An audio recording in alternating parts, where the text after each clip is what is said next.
Good evening, Philippines and the world. Today is Friday, December 4, 2015. Join us for the next 45 minutes as we deliver today's top stories around the globe. I'm Angelo Castro III. We are here to give you carefully gathered stories assuring you of accurate, truthful, and balanced newscast. I'm former Congressman Erin Tañada. We are also seen in 1,360 satellite monitoring centers nationwide and live via streaming worldwide through UNTVweb.com. I'm Angela Lagunsad, sitting in for Gerry Alcantara. And this is Y News. Here are the headlines. The Department of Trade and Industry inspected the automotive plant of Mitsubishi Motors in Laguna.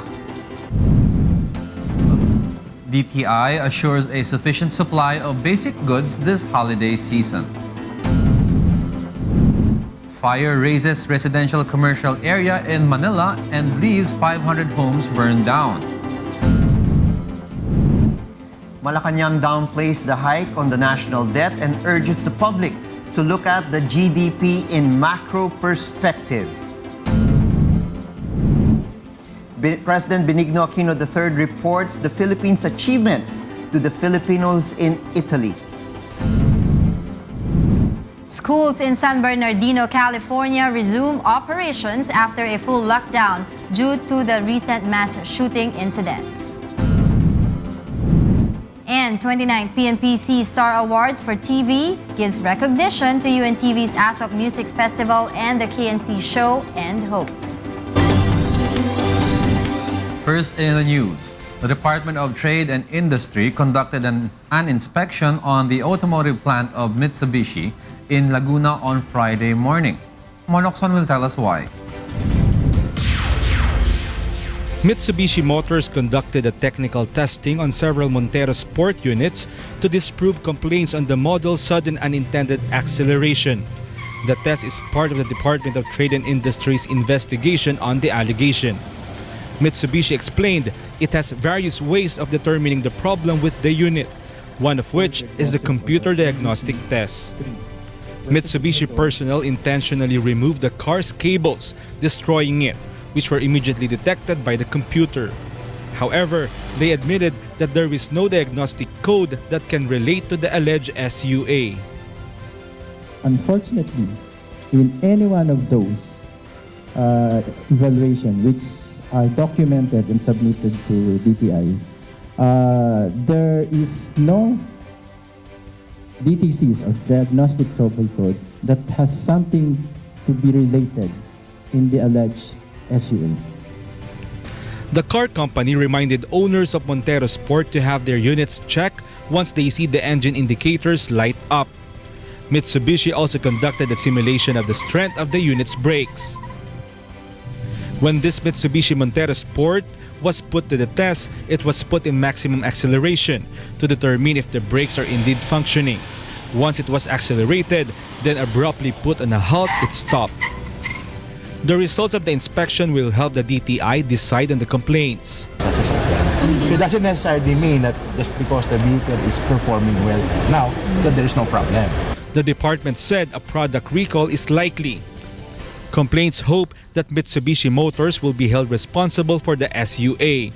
Consumer groups are also calling for Mitsubishi to stop the selling of Montero Sport units. Mon Hokson reporting for Y News. The Department of Trade and Industry has assured the public of stable prices and sufficient supply of goods this holiday season. Joanano tells us why. Products such as milk, pasta, ham, and cheese are just some of the many items that are in demand throughout the holidays. Several news stations reported that the supply of these products in the market has been tight. However, the DTI assured consumers of sufficient supply of basic goods and items this holiday season. The DTI also assured the public of stable prices, saying in-demand products should be sold within the suggested retail price or SRP. Hindi po shortage yun. Ang nangyari nga lang po doon, yung isang supplier nagpalit ng warehouse. So, na-delay yung replenishment ng delivery. Wala pong shortage at atin pong kinokorek po yan. Wala pong pagtaas ng presyo na lalampas sa SRP. Based on the DTI's SRP, ham should cost from 130 pesos to 139 pesos for 500 grams and from 230 to 800 pesos per kilo only, depending on the brand. A can of fruit cocktail weighing 432 grams should be sold for 43 pesos and 90 centavos to 52 pesos and 30 centavos, while bigger cans for 174 to 204 pesos only. 175 grams of cheese should be sold for 44 pesos and 50 centavos to 76 pesos. Half a kilo of pasta should cost from 37 pesos and 50 centavos to 71 pesos, while a kilo from 59 pesos to 88 pesos only.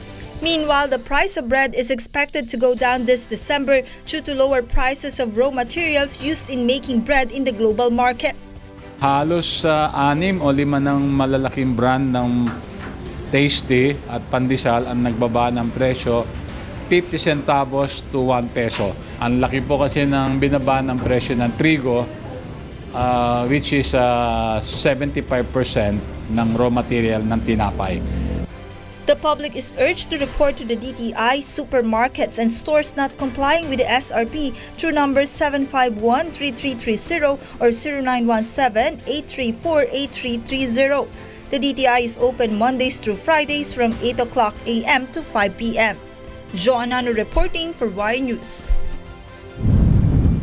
The Manila Police District warned shoppers in overcrowded bazaars and marketplaces. Joanna will tell us why. The Manila Police District has reminded the shoppers in Tiange and other crowded places such as Quiapo and Divisoria during the holiday season. According to PCP Commander Police Senior Inspector Alden Panganiban, shoppers are sure to influx in Tiange stores this holiday season, which is a good timing for crooks to take advantage of. Police Senior Inspector Alden Panganiban says snatchers, hold-uppers, swindlers, salisi and pitas gang modus operandi are quite active during the holidays.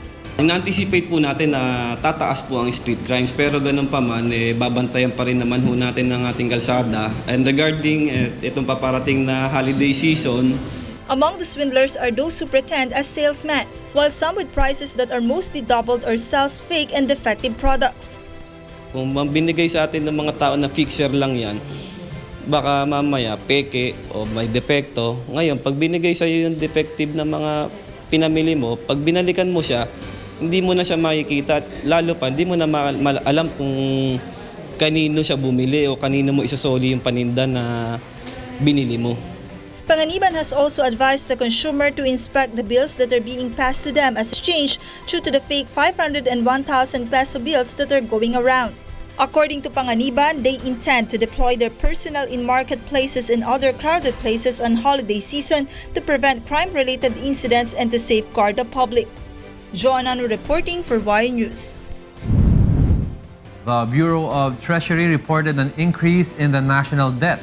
Malacanang said the public should focus on the performance of the Philippine economy rather than on the debt issue. Tell us why, Nel Maribojo. 22 billion pesos was added to the outstanding national government debt based on the report of the Bureau of Treasury. As of October, the government's debt rose to 5.95 trillion pesos. Malacanang does not see any big problem on the said report. According to presidential spokesman Edwin Lacerda, we need to look more on the economic status of the country. But I think you have to look at the debt to GDP ratio, and I think we have the investment ratings agencies have always looked at the macro picture of the Philippine situation, how we're doing, how the economy is doing, how are we managing our fiscal resources, including our debt. Malacanang also clarifies that the debt issue of the country has no connection with President Aquino's position on the proposed lowering of income and corporate taxes. Not to lower is not contingent on that, on the issue of the debt, because we're managing our economy well. What we're concerned is that we need to have time to deliberate on a comprehensive review of the tax laws. In connection with this, the President has set some priority bills that need to be passed in Congress to help with economic growth. These include Fiscal Incentives Rationalization Bill and Tax Incentives Management and Transparency Act. Malacanang is hopeful that despite the country's current outstanding debt, our fiscal and economic managers will be able to handle the economy's performance. Nel Maribuhok, reporting for Y News. In other news, President Benigno Aquino III brought good news to the Filipino community in Italy, saying his administration's good governance practices and efforts have started to pay off. Ann Nunez will tell us why. The Filipino community in Italy and their partner organizations have warmly welcomed President Benigno Aquino III at the Argifa Palace Hotel in Rome on Thursday. Aquino brought good news to Filipinos in Italy regarding the Philippines' progress and achievements under his administration. Nakita na naman ninyo kung gaano kataas ang naabot ng Pilipinas nitong mga nakarang taon. Ang sabi nga po ng isang pag-aaral, kung hindi maantala ang ating kasalukuyang tinatahak, sa loob ng isang henerasyon, aabot na tayo ng tinatawag na high-income status o first world status. The president said he is ready to face the complaints that will be filed against him once he steps down from office in June next year. He also asked the Filipino community in Italy to choose their new president wisely. Ang tanong po sa inyo, sa susunod na halalan, tayo ba ay patuloy na tataas o babaksak ba tayo pabalik sa ating pinanggalingan? Suriin po natin ang mga pagpipilian natin. The president's good news on the country's major strides have left better relations between the Philippines and Italy.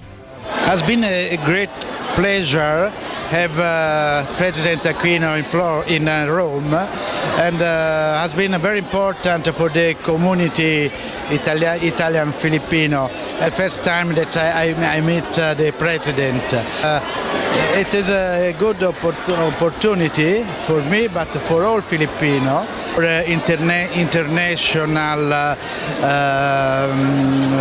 problem that we live in this moment in Italy, but in Europe, but also in the other part of the world.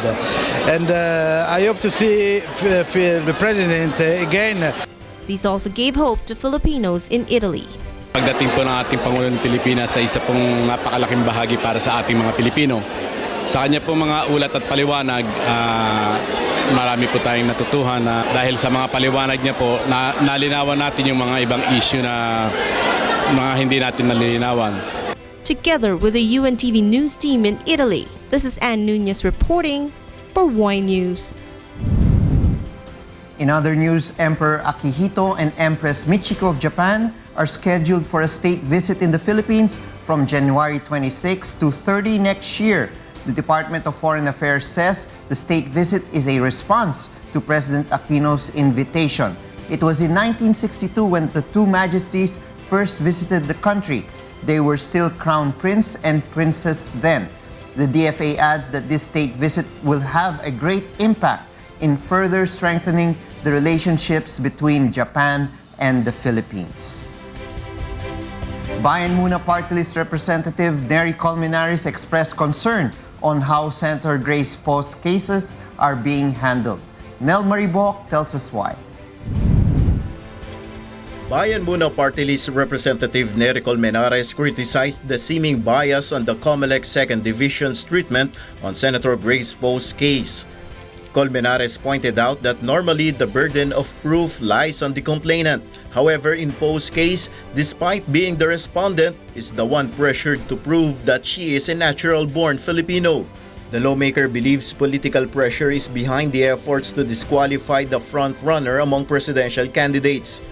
Colmenares was with Poe's supporters outside the Commission on Elections this morning, staging a protest against the decision of the 2nd Division of the poll body that disqualified Poe from running for the presidency.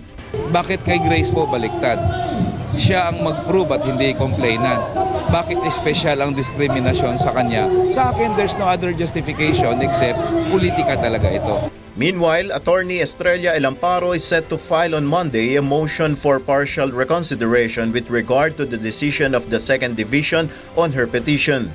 It can be recalled that the 2nd Division only gave weight to Poe's being short of the 10-year residency requirement in disqualifying her. Even if the members of the division believe that Poe is not natural-born, they pointed out, however, that Poe did not intend to mislead the people in saying otherwise. El Amparo, on the other hand, insisted that Poe committed material misrepresentation on her citizenship because during the time she reacquired her Filipino citizenship, she indicated in her application before the Bureau of Immigration that she was born to Filipino parents despite being a foundling or with no known parentage. Walang katotohanan yung kanyang deklarasyon dito sa kanyang petisyon that she was born to Filipino parents. So she knew that she was not born to Filipino parents, but yet misrepresented that in her petition for dual citizenship. So noon palang alam niya na hindi na sana siya nagka-qualify kasi nga nire-require ng batas at ng BID na kailangan born to Filipino parents ka. Next week, Poe's camp is also set to file an MR with respect to the decision of the 2nd Division. On the other hand, the disqualification cases against Poe's presidential bid before the 1st Division are now submitted for resolution. Meanwhile, Poe's camp in a motion seeks to dismiss the election offense case filed by Resalito David before the COMELEC Law Department against Poe. Attorney George Garcia said the Law Department should take judicial notice of the decision of the Senate Electoral Tribunal, saying Poe is a natural-born Filipino. Walang probable cause. Ibig sabihin, walang reason to charge Senator Grace Poe in court for a criminal case of an election offense. Bakit? Sapagkat walang misrepresentation. Nel Maribuho, reporting for Y News. Should Senator Grace Poe's case be elevated to the Supreme Court, the High Court spokesperson assures that it will be processed and may even call for a special en banc session. Darlene Basingan will tell us why. Supreme Court spokesperson Theodore says they will immediately tackle the case of Senator Grace Poe once it is filed in the higher court. Attorney adds that like other government agencies, they have no Christmas break at DSC and they follow regular holiday schedules. He also said that even if there is no scheduled en banc session, they can conduct one. They only need recommendation from the member in charge to hold a special session. Ngayon, kung merong rekomendasyon yung member in charge, again, this is in general terms. Hindi natin sinasabi election-related, hindi natin sinasabing Grace Poe. Kahit anong kasong dumating dito nang hindi nakaschedule yung en banc session ng Korte Suprema, pwedeng umakto yung Korte Suprema basta may rekomendasyon yung member in charge at pumapayag si CJ na i-issue yung order. A member in charge is the one tasked to assign the case and recommend a special en banc session to Supreme Court Chief Justice Maria Lourdes Sereno. Tech clears that they have yet to receive a case on the disqualification of Poe from running in the presidential election next year. Wala pa namang kaso. Diba? So, the moment na dumating na kaso, then definitely yung normal process ng court will take over. It will be agended, it will be discussed, no? Test statement is a reaction to Senate President Franklin Drilon's suggestion that the Supreme Court should set aside their holiday break to decide immediately on the case of Poe before the printing of ballots for the 2016 elections. Darlene Basingan reporting for Y News. In other news, the lawyer of the family of Jennifer Laude expresses fear that U.S. Marine Lance Corporal Joseph Scott Pemberton may leave the country if the court will grant his petition for bail. Tell us why, Grace Cassie. Pag nag-grant yung bail, yon talaga. Anytime pa pwede siyang umalis. This is the fear of the Laude family after the court ruled to lower the case of U.S. Marine Joseph Scott Pemberton from murder to homicide. After the sentencing, Pemberton's camp is expected to raise the case to the Court of Appeals and will file their petition for bail. Laude's lawyer, Attorney Virgis Suarez, says there is a possibility that the court will grant the bail petition of Pemberton, but they're appealing to the court to reject the said petition as the foreign soldier is a flight risk. Kapag sa decision ay bumaba, katulad nito ng homicide, ang default ay dapat denied ang petition for bail. Pero ang korte ay merong discretion. Former Justice Undersecretary Attorney Jose Justiniano says if ever the court granted the bail petition of Pemberton, his passport may be confiscated to prevent him from leaving the country. And the United States may possibly give its guarantee that they will not allow Pemberton to leave the country. If the U.S. government will take an undertaking that he will not be allowed to leave the country, that may be a factor. You see, the problem is that once he is granted bail, I do not think the U.S. government will take custody of Pemberton. Justiniano is the former lawyer of Lance Corporal Daniel Smith, an American soldier who was charged rape against Nicole in 2005. After the court issued its verdict on Pemberton, the call to abolish the Visiting Forces Agreement of the Philippines and the United States increased, saying this agreement is more favorable to the American soldiers. Kitang-kita dito sa Laude case na ito kung paanong pabor lang no, sa banyaga, sa US, yung agreement na yan. In the House of Representatives, the Makabayan Bloc is reviving the bill that seeks the abolition of the VFA. Grace Casan reporting for Y News. Defense Secretary Voltaire Gazmin clarified that the AFP and the DND shall prepare the jail facility located in Camp Aguinaldo, where U.S. Lance Corporal Joseph Scott Pemberton will be detained. The said facility will not be exclusive for the American soldier convicted of homicide for the death of transgender Jeffrey Jennifer Laude. Pwede pa Hindi yun exclusive for him lang? Hindi, not necessarily. It is the duty of the Bureau of Corrections to monitor Pemberton. The Defense Secretary, however, does not have information on the expenses incurred by the Bucor in building extension facility of the national beloved person. The U.S. Embassy also promised to share with the expenses. A fire hits a residential and commercial area in Manila today. Darlene Basingan will tell us why.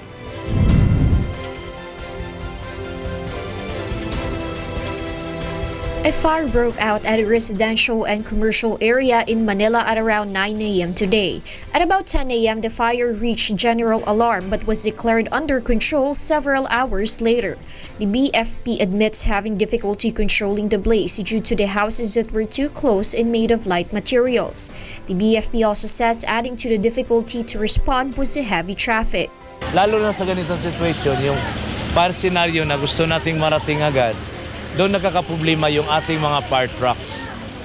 Some residents meanwhile complained that the fire was not controlled at once because the fire trucks that first responded immediately ran out of water.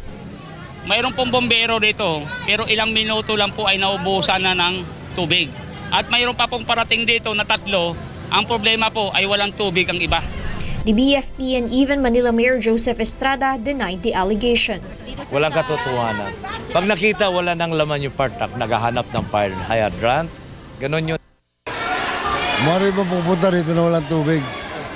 The initial report from authorities estimates that more or less 2,500 individuals and 500 houses have been affected by the blaze.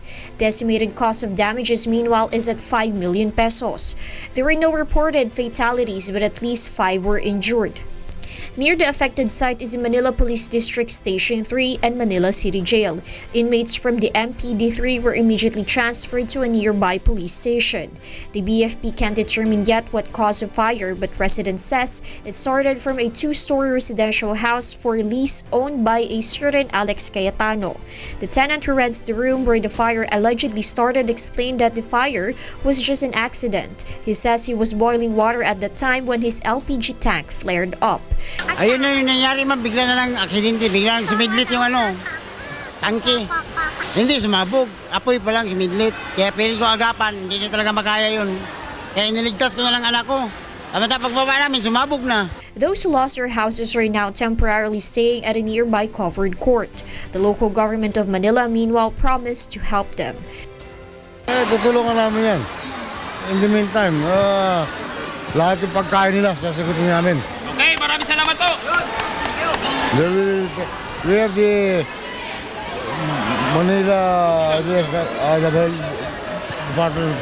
Department of Social Welfare. Okay, so they're on hands-on now. Manila Mayor Joseph Estrada also says that they are now studying whether to provide them with houses. Darlene Basingan reporting for Y News.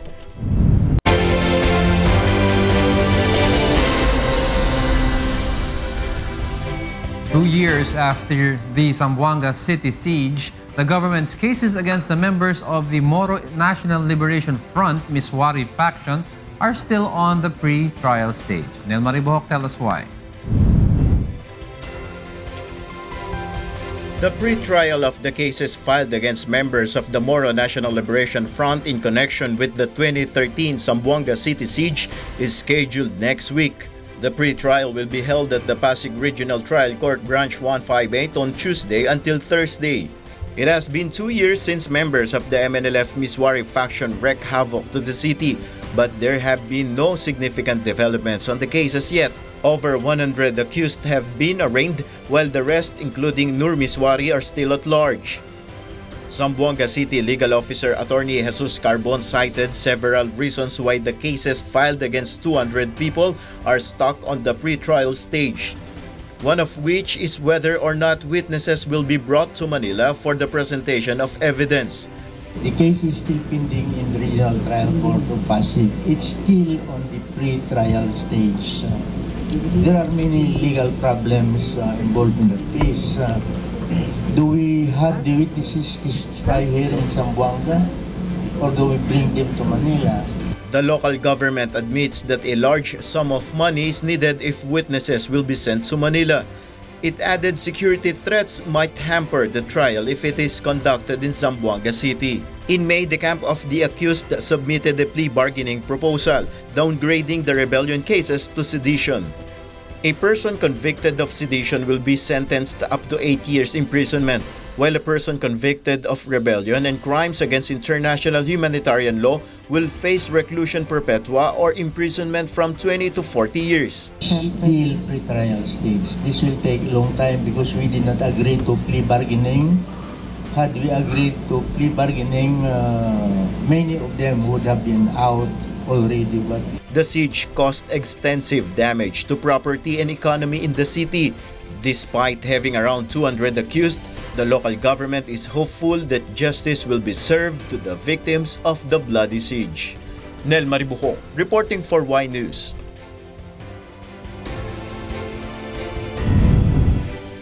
The El Niño phenomenon caused a massive rainfall reduction in the provinces of Bicol and Samar last month. Tell us why, Joanano.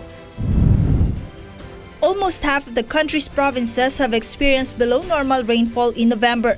Drought has affected Quezon, Camarines Norte, Samar, and Northern Samar, wherein more than 60% of rainfall reduction have been recorded in 3 consecutive months.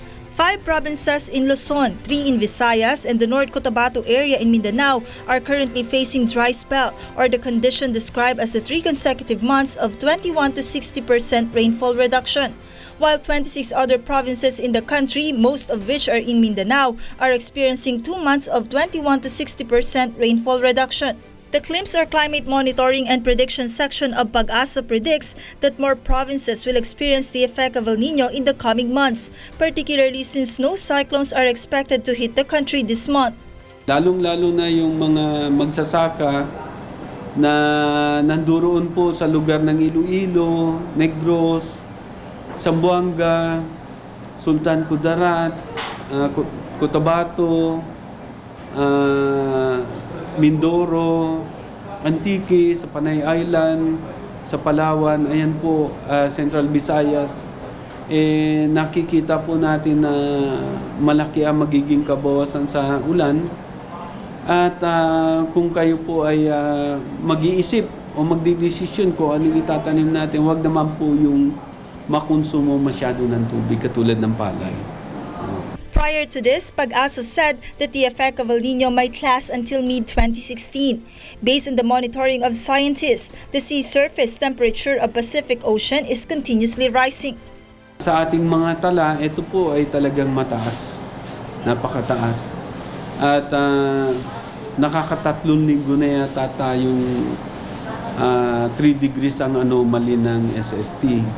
At maaari pa itong maging tumaas pa rin sa mga susunod na linggo. As of 6 a.m., the Angat Dam's water level is at 207.60 meters and continues to decrease. Joanano reporting for Y News.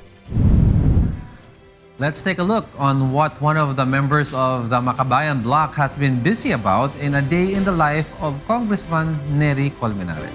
'Cause it's a beautiful day.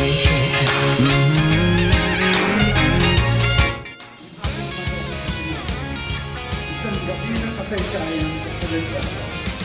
Tayo lang magsalo-salo at magdiwang para sa ating fighter ng bayan, si Nery Colmenares. Mabuhay tayong lahat at tayo ay mag-enjoy sa ating pagkain.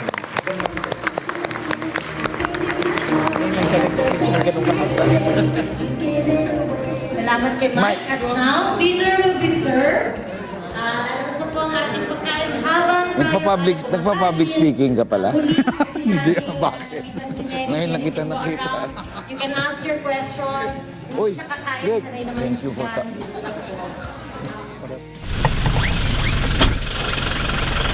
1:25 na ng tanghali. Dito kami sa opisina ni Congressman. Samahan mo na siya dito. May mga yan siya kakasipasuhin. Hello. Oh. Yan, so bilang congressman, trabaho rin niya na oversee yung mga documents na nilalabas from his office or papasok sa opisina niya. So, yung mga ibang letters dito na kanina pa nakahanda sa kanyang table, inaantay na lang para pirmahan niya or i-review niya. Yung mga pinalikan niya sa opisina ngayong araw. Pero ito hindi nakatupi di ba? Ito yan sa loob. Siguro i-tape ng konti para hindi matanggal. English po, hindi kayo maintindihan. Dahil last term na ni Congressman Colmenares, talak mo na siya sa pagkasenador, susunod na halalan. Ito yung ibibigay niyang regalo sa mga kapwa-kongresista niya. Dahil mahilig siya maglaro ng chess at magaling siya maglaro ng chess, nagpa-customize siya ng chessboard na nandiyan ang kanyang pangalan. Ito yung pangre-regalo niya this holiday season. Pero kinuha niyong kanta kay Dylan Thomas, di ba? Si Dylan Thomas. Famous quote niya, "Do not go gently into the night. Rage against the dying."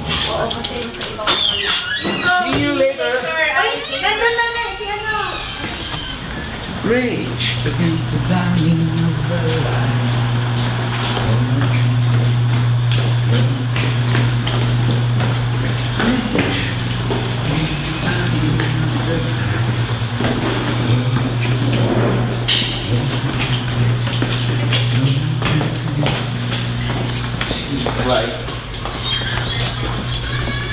May kasama ka na?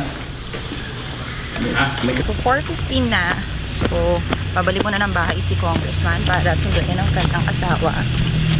So, ay mag-grocery pa siya. So, samahan natin siya. Bibilang mo si Congressman dito ng gamot para sa anak niya si Ben.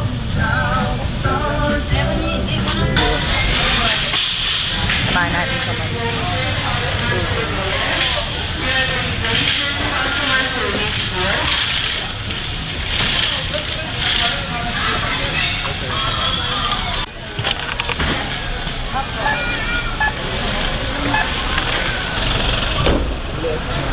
So, magpa 5 o'clock na ng hapon.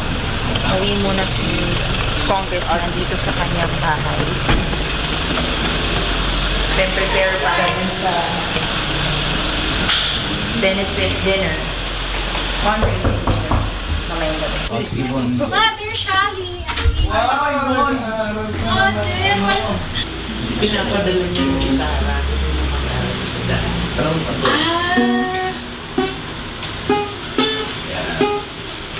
Natutuwa kasi siya manood sa'yo. Yung pictures, kukunti yung high resolution na maraming parang basic sectors na kasama na yun. Inilagay muna namin ito, pero ayaw namin yung ibang television. Na dapat solve niya. Dapat siya.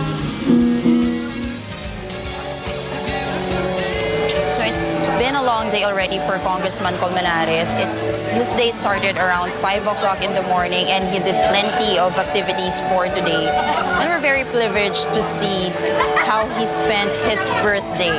All throughout the day, we saw the entirety of his character, how sweet and how caring he is as a father and as a husband, how kind and gentle he is to his staff and his colleagues, and how dedicated he is as a public servant.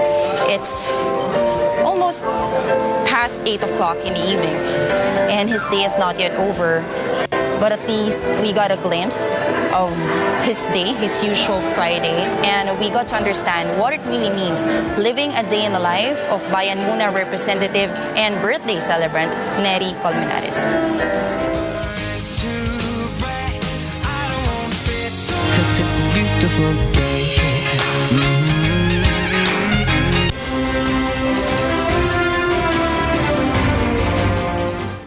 Except for the provinces of Apayao, Batanes, Isabela, and Cagayan, fair weather may be experienced in most parts of the country over the next 2 days. Reporting from Quezon City, Bianca Dava will tell us why.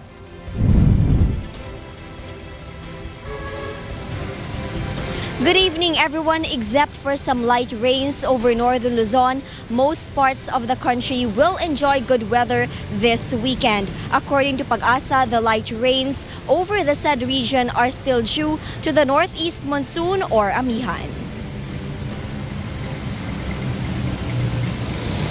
Hanging amihan is characterized by the cold wind from China and Siberia that blows into the country from late October until mid-February. This is usually associated with the holiday season. For this weekend's forecast, Metro Manila and the rest of Luzon will be partly cloudy to cloudy with isolated light rains. Also expect colder mornings in the island group. Those in the Visayas and Mindanao will also enjoy good weather, making it perfect to hold a small family gathering or a simple reunion with friends. In its advisory, Pag-asa said moderate to strong winds blowing from the northeast will prevail over Luzon, where coastal waters will be moderate to rough. Elsewhere, winds will be light to moderate from the northeast with slight to moderate seas. Tomorrow, a Saturday, the public can watch the sunrise at 6:07 a.m. and catch the sunset at 5:26 p.m. Meanwhile, Pag-asa expects one more storm to enter the country before the year ends. So this tropical cyclone, which will be locally named Nonoy, will be the 14th tropical cyclone to affect the country this 2015. But let me just clarify that as of now, Pag-asa has not seen any weather disturbance near the Philippine area of responsibility, which may affect the country this weekend. And that's how the weather's gonna fan out for the weekend ahead. Everyone is advised to be wary of the weather and keep watching out for updates. Reporting live for Y News, I am Bianca Dava. Happy weekend. Thank you, Bianca Dava from Quezon City.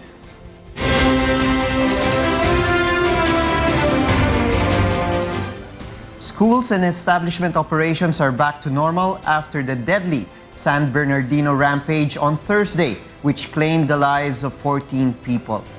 Maris Federez will tell us why. Schools along Waterman Avenue are now back in operation after the deadly rampage in the San Bernardino Disability Treatment Center on Thursday. Establishments have also resumed operations after authorities lifted the lockdown they implemented to pursue the suspects. However, authorities are still on heightened alert as they are now ruling out the possibility of another attack, and the suspects' motives for the shooting remain unknown. Although there is a manifestation that the attack was carefully planned, the Federal Bureau of Investigation said it is too early to conclude that it was related to terrorism. It would be irresponsible and premature of me to call this terrorism. Still, that is the big question for us, is what is the motivation for this? Earlier, members of the San Bernardino Police have discovered 1,600 rounds of ammunition inside the suspect's getaway vehicle. Another 5,000 rounds of ammunition for assault rifles, 12 pipe bombs, and materials used in making bombs were found in their apartment. Authorities now have on hand the thumb drive and cell phones of the suspects that might help in the investigation. Police identified the couple as Shed Rizwan Fatuk, 28, and an employee of the Department of Health and Sanitation, and Tash Fin Malik, 27. Farouk was also present in Thursday's party. He was at the party. He did leave the party early under some circumstances that were described as angry or something of that nature. U.S. President Barack Obama said the motive of the crime remains a mystery. At this stage, we do not yet know why this terrible event occurred. We do know that the two individuals who were killed were equipped with weapons and appeared to have access to additional weaponry at their homes. But we don't know why they did it. We don't know at this point the extent of their plans. We do not know their motivations. On Thursday, the suspects opened fire at a holiday party at the facility for disabled children, leaving 14 people dead and 21 more injured. Together with the UNTV news team in California, USA, this is Maris Federes reporting for Y News.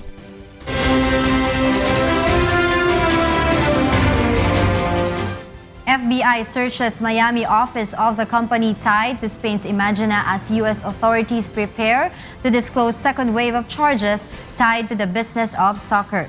Meanwhile, South Africa's Blade Runner, Oscar Pistorius, was found guilty on Thursday, December 3, of murdering his girlfriend in an appeal court ruling that could see him sent back to prison for up to 15 years. Ray Consolacion will tell us why.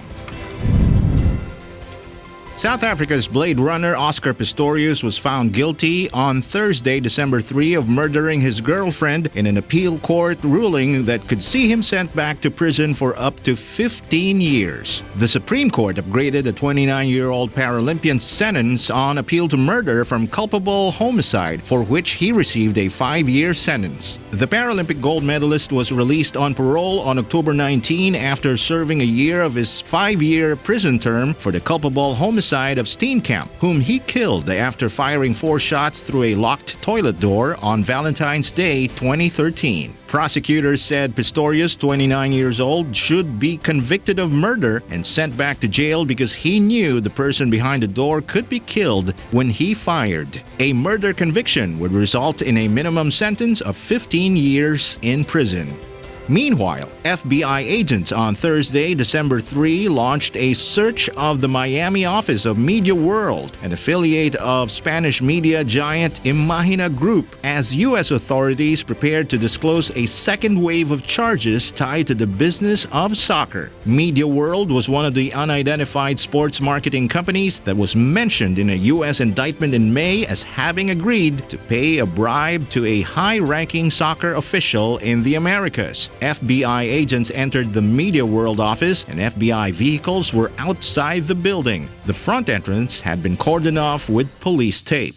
The search came as Swiss police arrested the 2 top soccer bosses in the Americas on Thursday on suspicion of taking millions of dollars in bribes linked to television rights, widening a graft probe into the world soccer's governing body. Switzerland's Federal Office of Justice, or FOJ, named the men as Alfredo Haywitt of Honduras, acting president of the CONCACAF region and a FIFA vice president, and Juan Angel Napu of Paraguay, head of South American Soccer Federation, CONMEBOL. CONCACAF administers soccer in North and Central America and the Caribbean.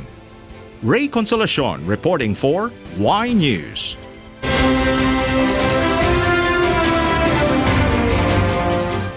2 UNTV programs won at the 29th PNPC Star Awards for TV held last night.